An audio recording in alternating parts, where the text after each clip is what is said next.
मूर्ती म्हणजे जसं निर्गुण आहे आणि सोन्याचे दाग दागिने हे सगुण रूपामध्ये आले, ते निर्गुणामध्ये गेलं.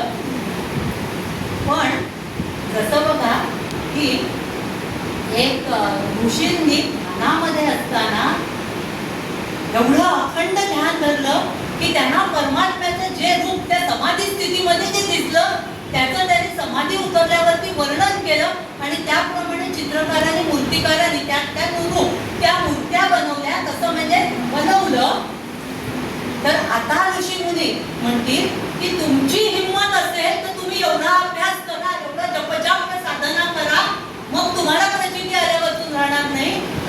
आम्हाला सगुणात दर्शन होत नाही. देव आमच्या हातचा कानाम्याची कीर चाकतो, चोकोबाची गुरे राखतो, बाळपुराकी यमुनेवरचा गुलाम काळा नंदावरचा हात तुक्याचा ईश्वर आणि दासांचा श्रीराम बाईंनी विकत घेतला श्याम. नाही नका जन्मभरीच्या श्वासाने तुके हा सिद्धांत झाला. मोजी अरे हरिनाम बाईंनी देव तिच्या गुणात आहे, तिच्या अंकित झालाय, कारण जन्मभरीच्या श्वासाने तुके